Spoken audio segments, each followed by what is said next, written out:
தமிழகம் எங்கும் கிளைகளை கொண்ட Annamalai institute of hotel management and hospital management படிப்பில் சேர்வதற்கான அட்மிஷன் நடைபெறுகிறது.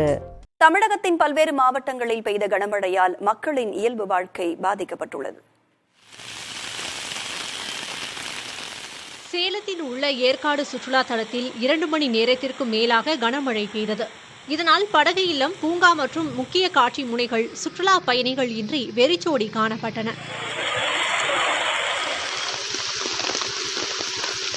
நீலகிரி மாவட்டம் கூடலூர் சுற்றுவட்டார பகுதிகளில் 2வது நாளாக பெய்த கனமழையால் மக்களின் இயல்பு வாழ்க்கை பாதிக்கப்பட்டது.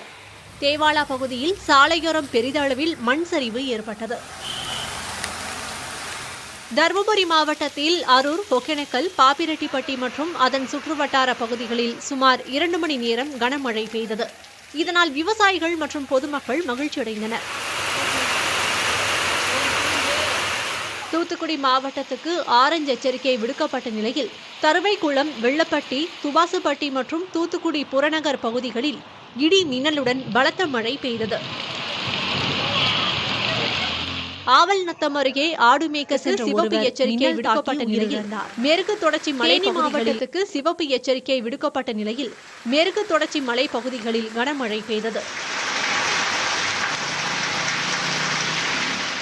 இதேபோல் விருதுநகர் புறநகர் பகுதிகளில் மழை பெய்தது. தமிழகம் எங்கும் கிளைகளை கொண்ட Annamalai institute of hotel management and hospital management படிப்பில் சேர்வதற்கான அட்மிஷன் நடைபெறுகிறது.